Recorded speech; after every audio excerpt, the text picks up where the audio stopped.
Thank you for the songs this evening.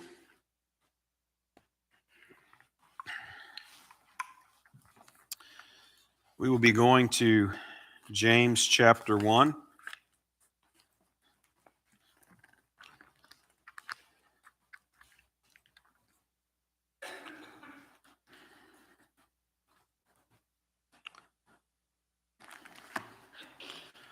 So we started this morning a study of the book of James, a series through this book. We're going to be looking at verses 2 to 8. This is the second message in the series, and this message is entitled Joy in the Offing. James chapter 1, verses 2 to 8. My brethren, count it all joy when you fall into divers temptations, knowing this, that the trying of your faith worketh patience. But let patience have her perfect work, that you may be perfect and entire, wanting nothing. If any of you lack wisdom, let him ask of God, that giveth to all men liberally, and upbraideth not, and it shall be given him.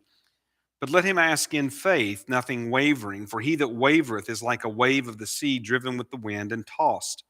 For let not that man think that he shall receive anything of the Lord. A double-minded man is unstable in all his ways.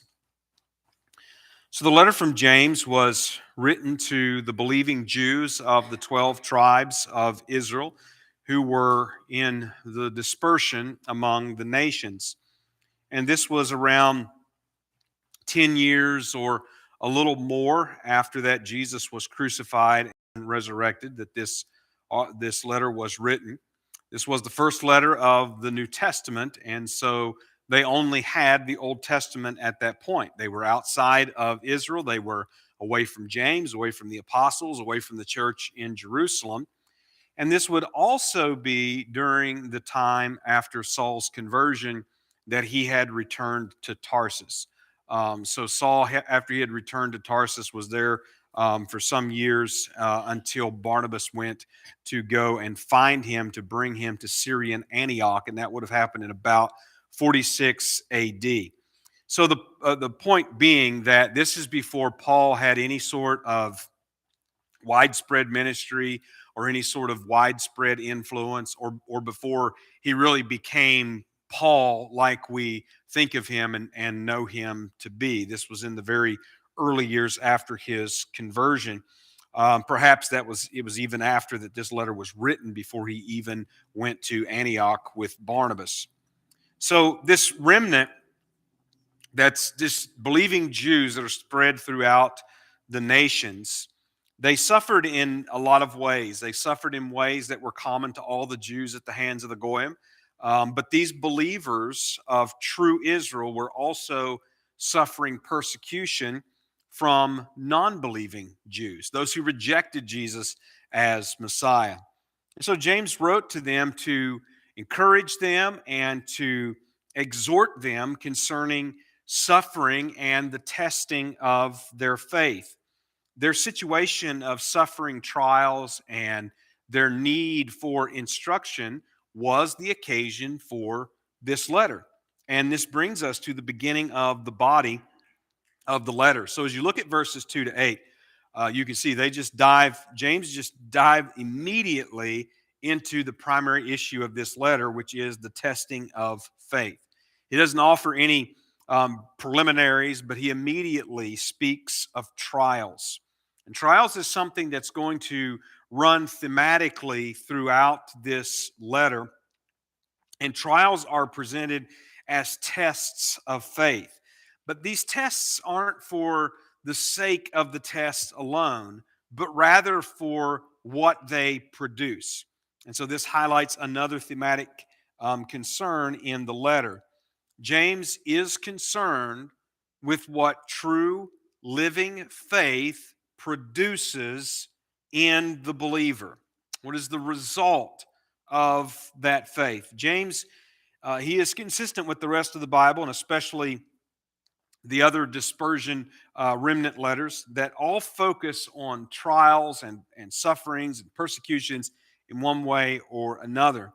And essentially, the message comes through loud and clear that the believer will experience trials. It's not a question of if, it's merely a question of when, a question of what kind, what sort of trials that you may endure.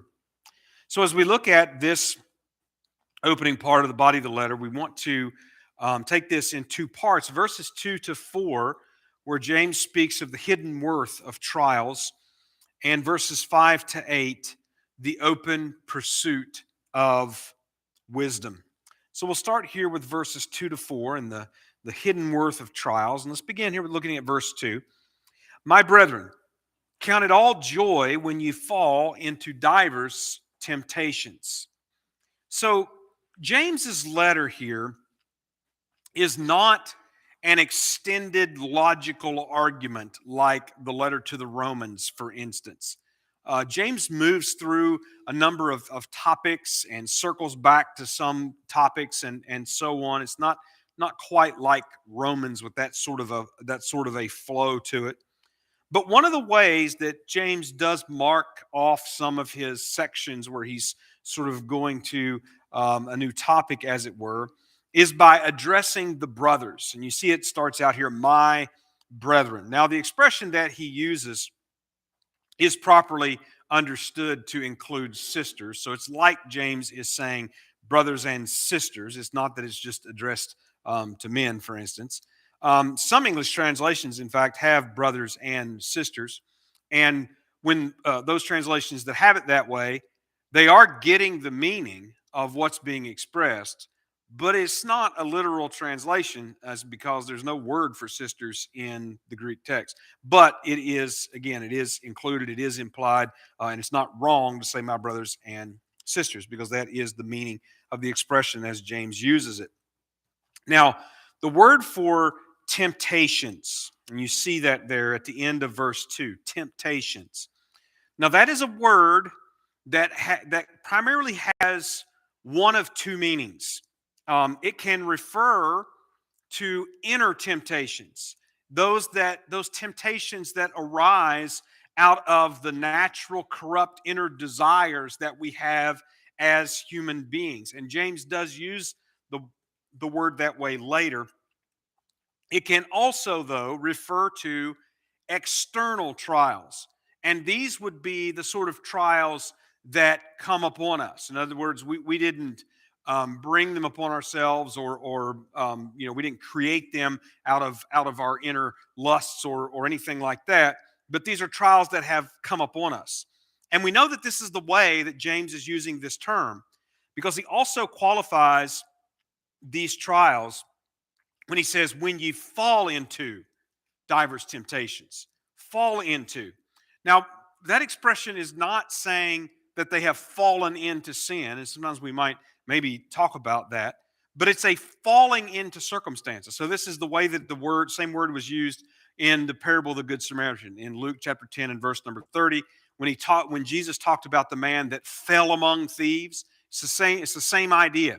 So when you fall into temptations, in other words, he's talking about when you meet with unavoidable trials that come upon you. And that's what he's talking about. Trials are further described as being diverse, of various kinds. So James means all different kinds of trials, these external trials that come upon us. So these might be things that are merely common trials. So as human beings living on a sin-cursed earth, there are a lot of trials that are just common to mankind. There are a lot of trials that we face, whether we're Christians or not Christians or something else or whatever. We face many of the same trials, just being human beings on a sin-cursed world. These may also, though, not be just those trials, but the trials that would be more specific to Christians, trials that have come upon you because that you are a Christian, because you are a believer. And by saying diverse kinds, all different kinds, various kinds, James is obviously thinking of both kinds of trials. Those that are just simply common in the human experience, as well as those that come upon us. I think Peter made that distinction by saying, suffering for righteousness' sake was one of the ways that he put it. So when you come into all kinds of these trials that are just common to your fellow men and women on the earth, and trials that come upon you because you are a believer, he says, count it all joy. And the word for count means to regard or to consider. And this is important to understand, because James is not commanding them or commanding us about how we are to feel when we come into all kinds of different trials. He's not telling us to feel one way or another. He is rather telling us what we are to think about falling into various kinds of trials. So when you meet with various trials in life, he says, think it, consider it to be joy.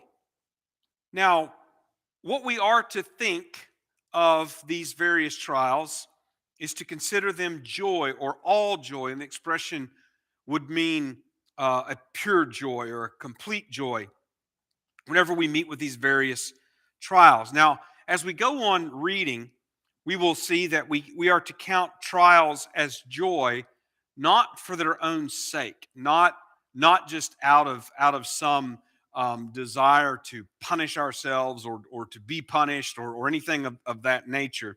It's nothing like that. But we count them for joy because of the value of what trials do for real believers. That's why he's telling you to count it all joy. Again, he's not telling you anything about how you feel going through a trial. He's telling us about what we are to think about the trials that we meet with.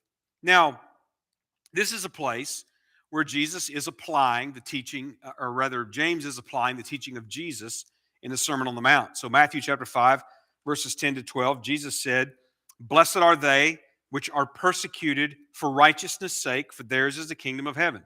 Blessed are ye when men shall revile you and persecute you, and shall say all manner of evil against you falsely for my sake. Rejoice and be exceeding glad, for great is your reward in heaven, for so persecuted they the prophets which were before you." Now again, they didn't have that in writing.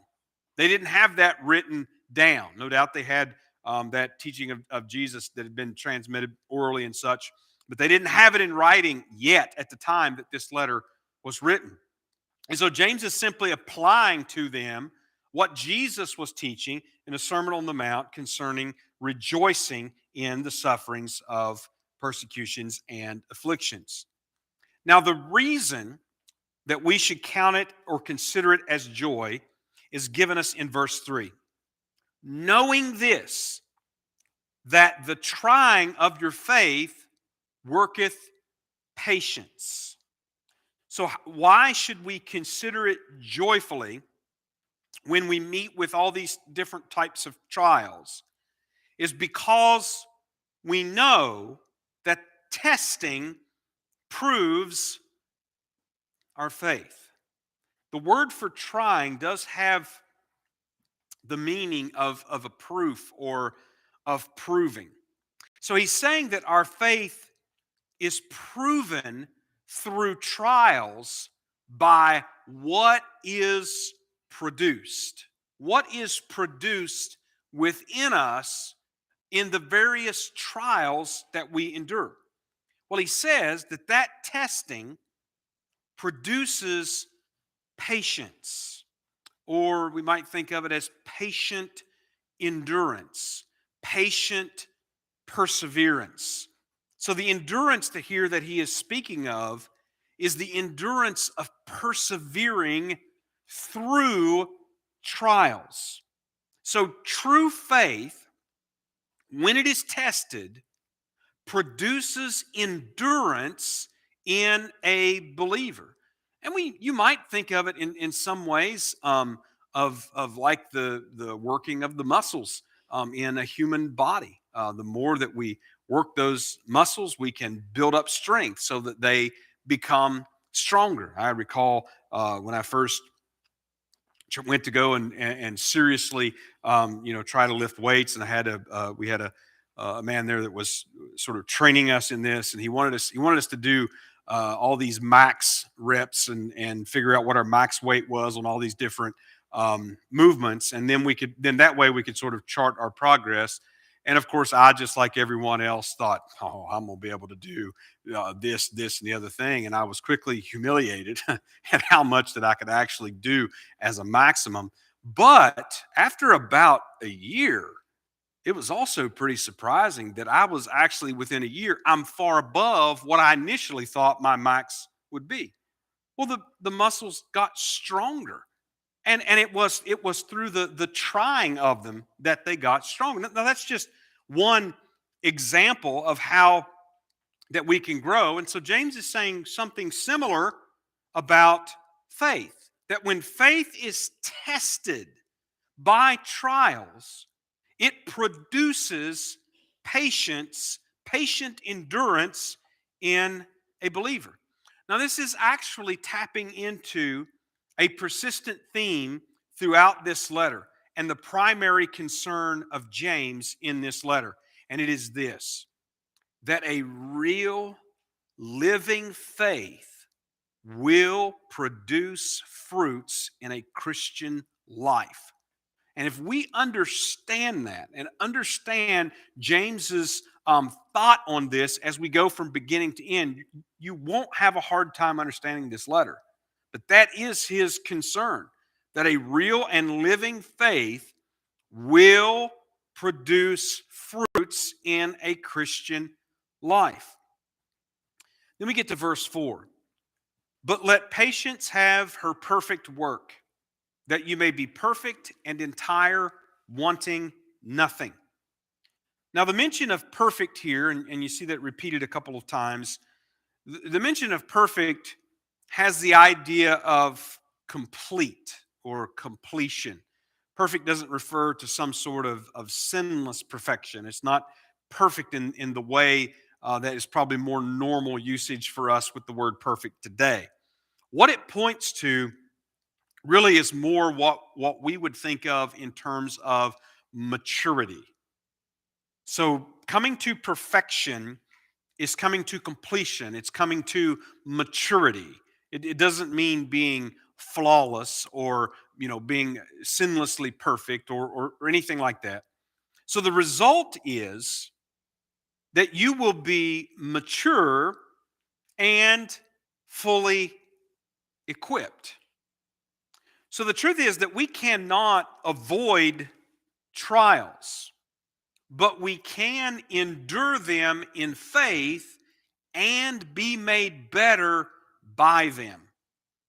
And that is why James is saying that we can consider it to be a joy to endure trials, because we know the result is producing patience and endurance within us.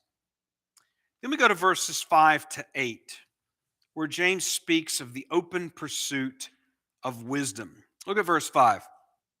If any of you lack wisdom, let him ask of God, that giveth to all men liberally and upbraideth not, and it shall be given him. Now, this verse might seem to change the subject, and that wouldn't be entirely unexpected in this letter, but it does actually continue from the previous paragraph about trials. And there is actually a connecting word at the beginning of verse 5, but it's untranslated. So it's a particle in the Greek, so it could be translated by something like but the word here isn't indicating a sharp contrast. It could also be translated with the word and. There's a number of ways that it could have been translated. It's just left out as being implied. I don't know if any of the English translations actually translate it, and that does happen in some places. Some Bibles may have like a dash there or something. before that word if to show that there is a word there. So there is a connecting word for one thing that does show us that it is a continued thought. It's untranslated, but we can see in the connection when we read this first paragraph, we come to this next paragraph in verses 5 to 8. The connection is that wisdom is needed for counting it joy to meet with trials and to endure those trials for the proof and increase of our faith or maturity. So if we say, he starts out and says, consider it joy when you meet with various trials. And then we say, well, how are we supposed to do that? And he's saying, with wisdom. So, but if any of you lack wisdom, if you're unable to count it or consider it joy, in other words. So the implication here, if any of you lack wisdom in this opening phrase, is that not everyone thinks of trials with joy. So James is saying that we need to change our mindset because we don't all think of trials with joy, nor do we endure them with growing patience. So that means there's a lack of wisdom. But a good question here is, what is wisdom? James doesn't really give us a definition of wisdom here. But obviously, from the letter, it's obvious that James is certainly relying on the Old Testament concept of wisdom. So a great example, Proverbs chapter 1, verses 2 to 7. To know wisdom and instruction, to perceive the words of understanding, to receive the instruction of wisdom, justice, and judgment and equity, to give subtlety to the simple, to the young man knowledge and discretion. A wise man will hear and will increase learning, and a man of understanding shall attain unto wise counsels. To understand a proverb and the interpretation, the words of the wise and their dark sayings. The fear of the Lord is the beginning of knowledge, but fools despise wisdom and instruction. So one great thing about that passage in Proverbs is that it gives us a really good description of wisdom. Wisdom is the skill of knowing in verse 2, of learning in verses 2 to 4, of understanding in verse 6, and that only begins with and comes from God according to verse 7. So that is the kind of wisdom that James is talking about. So sometimes we might picture wisdom as being abstract philosophy or high concepts or that sort of thing. But wisdom is much more practical than that. The idea of skill. In fact, one of the uses of that primary word for wisdom, hokmah, in the Hebrew. You go back to the book of Exodus, and it speaks of those builders. Those they were artisans that crafted the tabernacle, and that they were given wisdom to build that tabernacle. In other words, they had the skill, they had the knowledge, the skill to build that tabernacle. So it is skill for living wisely. Throughout the book of Proverbs, in fact, wisdom is shown to be necessary in order to discern between truth and error, to discern between good and evil, to discern between the right or the wrong way. So this is the sort of wisdom that James is talking about. And he's saying if you lack wisdom, in other words, if you're not able to count your trials that you meet with joy, you're not able to consider them with joy, you're not able to endure them with patience, then you lack wisdom. And so that's where this passage comes in. So don't despair, James is saying. Don't despair, but rather ask God. If you lack wisdom, you're not able to count these trials as joy. You're not able to endure them with patience. Ask God for wisdom. So, how does faith respond to lacking wisdom? Well, faith asks God, echoing the words of Jesus again, the Sermon on the Mount, Matthew chapter 7 and verse 7. Ask and it shall be given you. Seek, and ye shall find. Knock, and it shall be open unto you. Well, the Bible is clear in both the Old and New Testaments that God is the source of wisdom. And praying to him in faith results in wisdom being given. That's what James is telling us here. He says that God doesn't upbraid or reproach or scorn the sincere request for wisdom.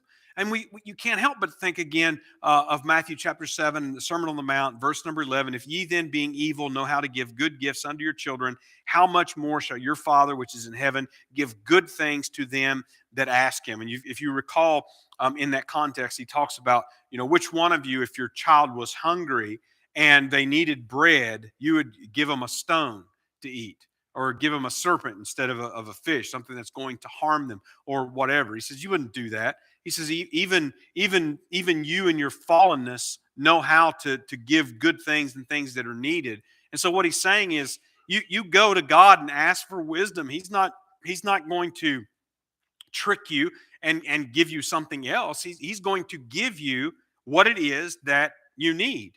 So again, echoing the Sermon on the Mount. So here James is simply saying, if you're not able to count your trials with joy, you're not able to endure patiently, then you lack wisdom.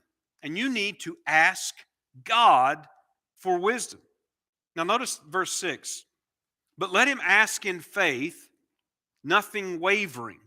For he that wavereth is like a wave of the sea, driven with the wind and tossed. So James does give a qualification here. Now in verse 5, he said, if you ask, well, he gives liberally or generously or even sincerely. He doesn't upbraid. It shall be given. He says, but let him ask in faith. This prayer for wisdom must be made in faith. But what does James mean by faith? That's crucial. Does he mean that if you pray to God and you believe strongly enough within yourself that you're going to receive it, you will receive it? Does he mean that if you visualize yourself as having already received what you've asked for, that you will receive it? Does James mean something else that's sort of along this line? Well, when you look at verses 6 to 8, the context of this prayer, it shows exactly what he means. So, faith, you'll notice, starting in verse 6, is put against wavering. It's put against wavering, vacillating. That's the opposite of what James is saying. And wavering, you notice in verse 6, is illustrated by the lapping waves of the sea. And then finally is described as double-minded in verse number 8. So then faith here does not refer to what one knows or even what one believes to be true, but rather consistent with the faith above that produces, it refers to loyalty, to devotion, to commitment. Now, you have to realize that, yes, the word for faith can be used in a number of ways. It can refer to the object. It can refer to the content of faith. It can refer to these things. It also can refer to confidence in, trust in, reliance on, and commitment to, loyalty to, that sort of thing. So when we look at this in this context, that's the way that James is using it. So let's just accept that at this point and then work through these verses to see whether or not that holds up and whether or not that proves true. So again, verse 6 says, but let him ask in faith, nothing wavering, for he that wavereth is like a wave of the sea driven with the wind and tossed. So the context again is praying for wisdom, asking God for wisdom to be able to consider trials as joy and to endure them with patience. So then James is saying, you must pray for wisdom in full commitment to God as the good and giving God who has promised wisdom to those who ask him. In other words, when we keep this in context, especially with the trials being in the context, what he's telling us here is that God cannot be an option for you to turn to in your trials. God cannot be an option even if he's your first option. He cannot be an option for you in order to get through your trials. Now, this is where the illustration of the sea waves makes sense. The sea waves are driven back and forth by the wind and tossed. In other words, waves are something that are created by the wind. They don't have a mind of their own. Waves don't will themselves into existence and go where they want to. They are created by the wind, and they go back and forth. As you know, the tide goes in, the tide comes out, the waves rise and they fall. If God is merely an option, then you are like that rising wave, rising to him in a time of need, but then lowering and receding and going somewhere or to someone else at another time. You may rely on God now, but you may rely on other things at other times. James's point is that will not do at all. He's not commanding us here to give wisdom a try. He's not saying, look, I know that trials are tough, and they can test us and test our ingenuity and test our mental fortitude, and sometimes you've tried everything. Well, have you tried wisdom? No, it's not an option that James is offering. James is saying, commit entirely to God and ask for his wisdom to be given in order to think properly about trials and to endure them patiently, knowing that this produces maturity. And then notice what he says in verse 7. For let not that man, that's the wavering man that he described in verse 6, let not that man think that he shall receive anything of the Lord. The man of mixed loyalties cannot expect to receive anything from the Lord. The question is one of exclusivity. The question is one of complete loyalty, of complete commitment, of complete reliance on God the Father. Do we only pray to God when we can't handle it?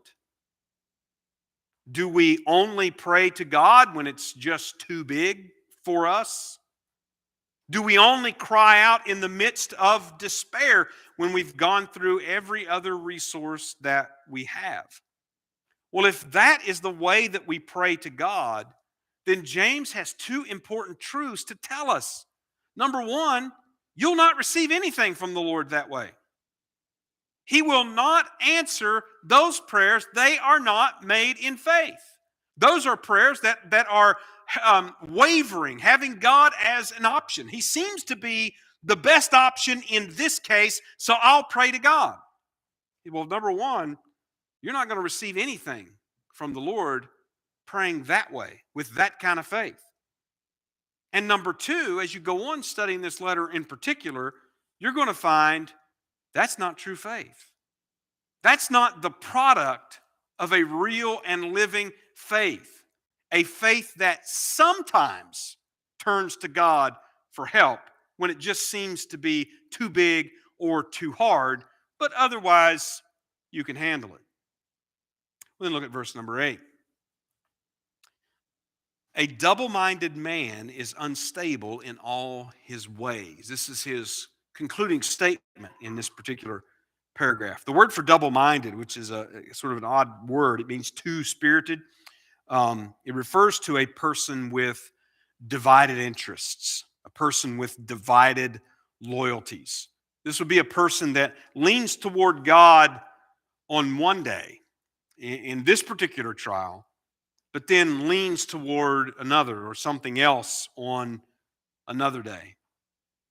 Now, James, as you go on reading in the letter, he's actually going to offer some of those alternatives. A double minded man leaning toward God in one way and leaning toward wealth in another, leaning toward the world in another. He's going to bring those things out a little later in this letter. But understand what James is saying. Being double minded is contradictory to true faith. He says he is unstable in all his ways. In other words, the person that's double minded is inconsistent. The person that is double minded, this is a person that wants to know all about God, wants to read the Bible, wants to pray when most likely when things aren't going very well. They're having a tough time. Then they're very interested, want to know certain things about God, want to pray, want to do all of that. But then when things seem to turn around and the sun's shining and things are going well, their seat's empty. Not that interested in coming to church, not that interested in reading the Bible, not that interested in praying, not worrying about it. That's the sort of inconsistency of a double-minded person that's being described here in the book of James. And again, contradictory to that complete commitment to God that is required in order to receive wisdom.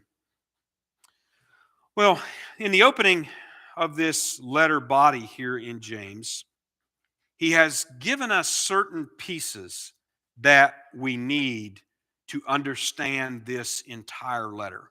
And again, if we understand these things from the start, then we are a long way toward understanding this letter in full. What are some of those things? Well, some of those things are the fact that faith is living and faith produces fruit. And if it does not, it is not a living faith. It is, in fact, a dead faith. Faith is also not primarily about what we think or what we know as far as information is concerned. Now, I don't want us to make the mistake of thinking that faith in no way involves, for instance, what we think about Jesus Christ. It absolutely involves what we think about Jesus Christ, but that's not all that faith is. That's not even mostly what faith is, especially as James talks about it here in this letter. He also shows us here from the very start that faith responds to trials with unswerving loyalty to God. Faith responds to trials with commitment to God. Again, God's not just an option, maybe even the best option, maybe even the first option. No, God is the only option for faith. Well, knowing this, then, we are in position to understand something about trials and having joy or thinking of joy for those trials. You see, the joy that James is talking about, it's not in the moment. Again, James is not here talking about what we feel in the midst of a trial. That's not what he's talking to us about. He's talking to us about what we think and where our loyalties lie in the midst of the trials that we fall into. So joy is not in the moment. In the moment, just like Hebrews brings out, it's unpleasant. It's painful. It's not something that's pleasurable in the moment. Well, that's the way it is with trials. They're not fun. They're not pleasant. They're not pleasurable. But joy that James has talked about, joy is in the fruit that is produced. In other words, it's that future-oriented hope. That even in the midst of a hard and long and tough trial, that still yet faith within us knows that this is working for our good. And it hurts. It's not enjoyable, and I wouldn't choose to go through it.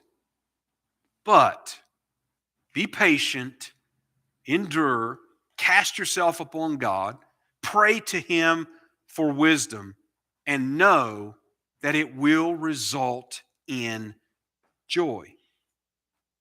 So to do this, James would show us we absolutely have to have wisdom. You are not going to endure trials this way apart from wisdom. We have to have wisdom. And wisdom, as can already be told here, but is going to be brought out further in the letter, wisdom is not something that's natural to us. And I think we can make a mistake sometimes because some people do seem to naturally have more common sense than what other people have. And we can sometimes mistakenly think that wisdom is something like that wisdom is something natural to us when it is not. Wisdom is something that we need. And the wisdom we need can only be received as a gift from God.